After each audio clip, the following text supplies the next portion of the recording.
Muito bom dia, boa tarde, boa noite para os concurseiros de todo o Brasil que têm acompanhado o nosso trabalho na internet, trabalho aqui do Grão Online. Nós estamos aqui falando diretamente de Brasília para todo o Brasil.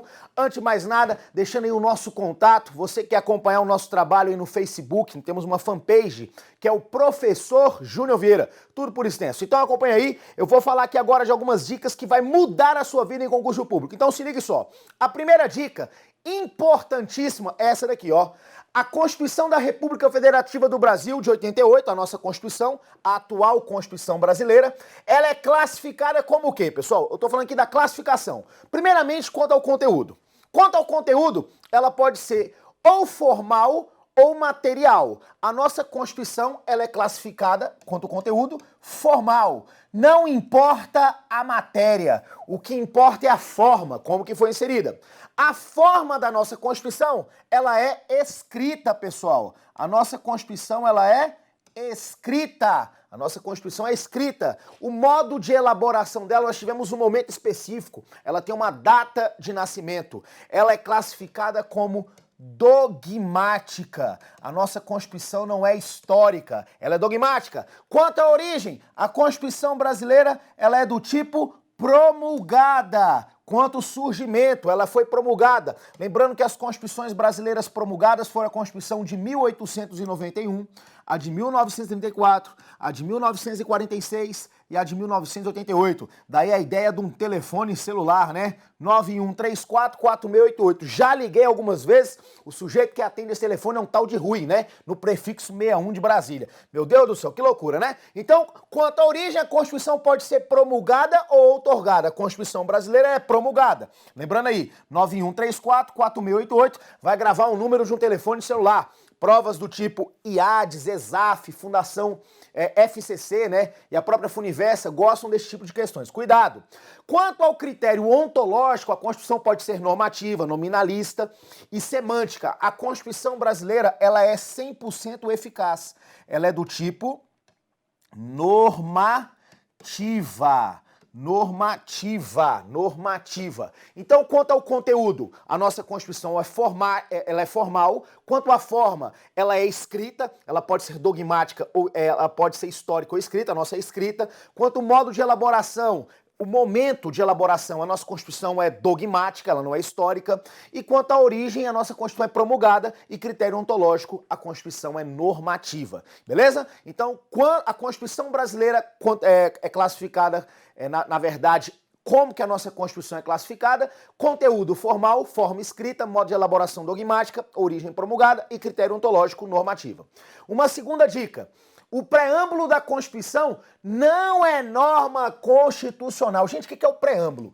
Preâmbulo é aquela parte de introdução. Não é norma constitucional e não prevalece contra um texto expresso da Constituição. Opa! Eu não posso afirmar que uma norma é inconstitucional porque feriu o preâmbulo. O preâmbulo se situa no campo da história, não se situa no campo do direito. Agora, olha só, mas, contudo, entretanto, todavia, ele serve de elemento de interpretação. Ele não serve, eu não posso falar que uma norma é inconstitucional, porque feriu o preâmbulo, mas ele serve como interpretação e integração dos diversos artigos que se encontram num texto constitucional. Cuidado! O preâmbulo, olha lá, ó, não serve de parâmetro no controle de constitucionalidade, beleza? Inclusive aquela expressão, tem lá escrito no preâmbulo, olha pra cá, ó, lá que fala bem assim, sob a proteção de Deus, não fere o laicismo do Estado, o caráter laico do Estado. Se abrir a sua Constituição, lá fala, né? Nós, representantes do povo brasileiro, reunidos na Assembleia Nacional Constituinte, lá no finalzinho, sob a proteção de Deus, não fere o laicismo do Estado. Ação direta de inconstitucionalidade 2076 do Acre. O Supremo falou que o Acre, aquela expressão sob a proteção de Deus, não fere o laicismo do Estado. E o Acre hoje, você que é do Acre, é o único estado do Brasil que não tem a proteção de Deus. Beleza? Não tem a proteção de Deus lá no preâmbulo, porque não fere o laicismo do Estado. Tranquilo? O preâmbulo não serve como parâmetro no controle de constitucionalidade e eu não posso afirmar que uma norma é inconstitucional porque feriu o preâmbulo. Terceira aqui, ó, terceira dica. As normas constitucionais podem ser de eficácia plena, na classificação do professor José Afonso da Silva, porque produz efeitos imediatos, não dependem de complementação. Uma norma de eficácia plena não precisa de ser complementada, pode até vir, mas não pode reduzir. Pode ser do tipo contida, que a margem para atuação, né, na verdade, o legislador pode conter, ela pode ser restrita, ela já possui todos os elementos necessários à atuação, mas o legislador pode restringir, então a margem de atuação discricionária do poder público, no sentido de restringir, ela pode ser também limitada. Uma norma de eficácia limitada é aquela que depende de regulamentação por parte do legislador ordinário. Então olhe para cá, ó, rapidamente. Pode ser de eficácia plena, que possui aplicabilidade imediata, não depende de complementação. Pode ser de eficácia contida, que já produz aplicabilidade imediata, mas ela pode ser restringida pelo legislador. Só que ela também pode ser de eficácia limitada, que é aquela que depende, necessariamente, só vai existir se tiver uma complementação legislativa, beleza? Lembrando que a norma de eficácia limitada ela pode ser do tipo programática ou de princípios organizativos. Cuidado com isso. Quarta dica. Os partidos políticos são entidades de direito privado. Beleza. Partido político é uma pessoa jurídica de direito privado. E não órgãos estatais. O Supremo já reconheceu que os mandatos pertencem aos partidos políticos. O mandato é do partido, que pode requerer a justiça eleitoral, a perda do cargo eletivo do parlamentar infiel, é a mudança de partido e a imediata determinação da posse do Supremo, do suplente. Olhe para cá. O mandato é do partido. Se o cara mudar sem justa causa, ele pode perder o mandato em razão de uma infidelidade partidária e, nesse caso, o partido pode convocar o suplente para assumir a vaga do titular, beleza? Por infidelidade partidária. Muito cuidado com isso, viu? Lembrando mais uma vez, partido político são entidades de direito privado, não são órgãos estatais. Dica 4, importantíssima. Cuidado. Dica 5. Segundo o princípio da anualidade eleitoral, muito cuidado, artigo 16 da Constituição Federal, a lei que alterar o processo eleitoral entra em vigor quando? Na data da publicação. A lei que alterar o processo eleitoral entra em vigor na data da publicação, mas não se aplica a eleição que ocorra até um ano da data da sua vigência. Olhe para cá. A lei que alterar o processo eleitoral tem vigência imediata na publicação, porém sua aplicabilidade é postergada após um ano. Como é que é o nome disso? Segurança jurídica, princípio da anterioridade eleitoral. Artigo 16 tem que ser decorado para sua prova. Dica aqui, ó, altamente relevante para a prova de concurso público. Cuidado. Próxima dica, 6. A soberania é atributo da federação. Quem é a federação? É o todo. União, Estado, DF e município, beleza? Quem tem soberania, lá como fundamento da República, é a federação. É o todo. Já a autonomia é característica dos entes. Então, os entes sozinhos, aqui a União, o Estado, DF e município, possuem apenas o quê? Autonomia, já que soberania é um atributo do todo, é um atributo da federação.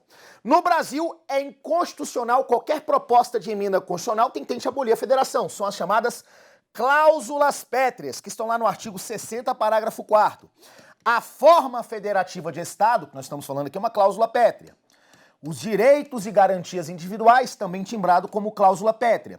O voto direto, secreto, universal e periódico e também a separação dos poderes. É um mnemônico imoral, o famoso fodi você. Cuidado com isso daí, beleza?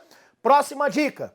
Embora a regra seja a autonomia política dos entes federativos, excepcionalmente será admitido o afastamento da autonomia com a finalidade da preservação da existência e unidade da própria federação. É a regra da chamada intervenção federal. Embora seja a autonomia política dos entes, excepcionalmente pode ocorrer intervenção, será admitido o afastamento da autonomia com a finalidade da preservação da existência e unidade da própria federação, beleza? É excepcional.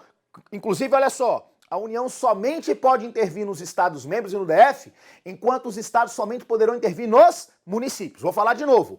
A União somente pode intervir aonde? Nos Estados, beleza?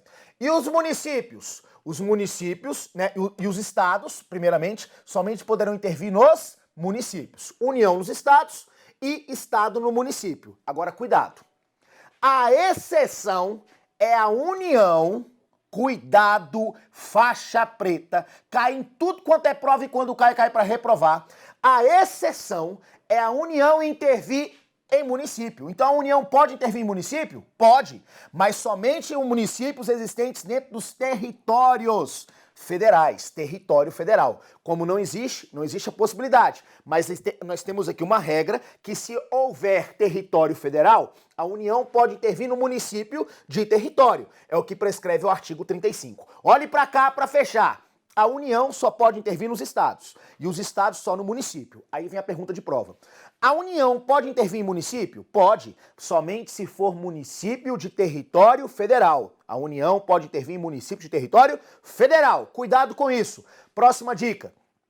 As hipóteses para intervenção federal encontram-se no artigo 34, beleza? Destacando-se os princípios constitucionais sensíveis lá no inciso 7. Cuidado, viu? Cuidado com os princípios sensíveis do artigo 34, inciso 7, de leitura obrigatória. Dica altamente relevante, beleza? As hipóteses de intervenção federal encontram-se no artigo 34, destacando os princípios sensíveis do inciso 7. Tranquilo? Inclusive lá fala para manter a integridade nacional e se não observar a ordem republicana. Muito cuidado com o inciso 7. 9. Sobre CPI. A CPI tem poderes de investigação próprios das autoridades judiciais, mas devem respeitar direitos fundamentais. Tranquilo. Exigindo-se fundamentação de seus atos, assim como a publicidade dos mesmos. Beleza? Ó pra cá, ó. Todas as decisões devem ser públicas e fundamentadas, inclusive uma decisão de uma CPI do colegiado. Muito cuidado, viu? Lembrando que as decisões são tomadas pelo colegiado. CPI é um colegiado, beleza? Muito bem. Olha lá, 11.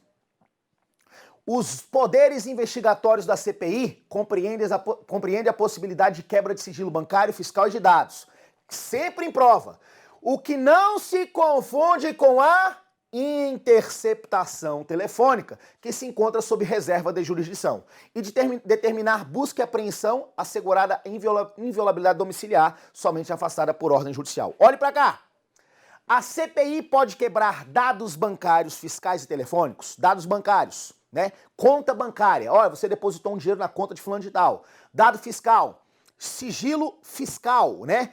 Eu quero saber quanto a empresa faturou em determinado ano. Dados telefônicos, cuidado, pense na casca de banana, pense numa casca de banana. Dados telefônicos, conta da Vivo, conta da Claro, conta da Oi. A CPI quebra dados telefônicos, conta da Vivo, conta da Claro, conta da Oi, que não se confunde com interceptação telefônica. Interceptação telefônica é só por ordem judicial. Dados telefônicos, CPI e juiz. Interceptação telefônica, Lei 9.296 de 96, somente por ordem judicial. Lembrando que inviolabilidade de domicílio é somente por ordem judicial também. CPI não pode determinar a violação de domicílio. Vou falar de novo. Dados bancários, fiscais e telefônicos, juiz e CPI. Agora, comunicação telefônica, que é o grampo, somente por ordem judicial. Se ligue nisso, hein? Dica 11 aqui, ó, altamente relevante. Dê um pause agora e leia com cuidado. Cuidado com a dica 11, muito cuidado. Dê um pausezinho aí e leia. Dica 12. O Supremo já decidiu que o Ministério Público da União, junto ao Tribunal de Contas da União, não integra o Ministério Público da União. É uma carreira própria, tendo vinculação administrativa ao Tribunal de Contas da União. Ó pra cá. O Ministério Público junto ao Tribunal de Contas não é órgão do Ministério Público da União. É uma carreira própria junto ao Tribunal de Contas, beleza? Ministério Público do Tribunal de Contas da União não integra a carreira do MPU. Muito cuidado com isso. E a última dica, dica 13, as normas constitucionais originárias inseridas lá pelo Constituinte 88, não podem ser objetos de controle de constitucionalidade. Somente as normas do poder constituinte decorrente. O poder constituinte originário, as normas constitucionais originárias, não pode ser objeto de ADIM, beleza? Não pode ser objeto de ADIM. Dica 13 também altamente importante para a sua prova. Beleza, pessoal? Um grande abraço, beijo no seu coração, até o nosso próximo encontro com outras dicas. Valeu, até mais, força e coragem!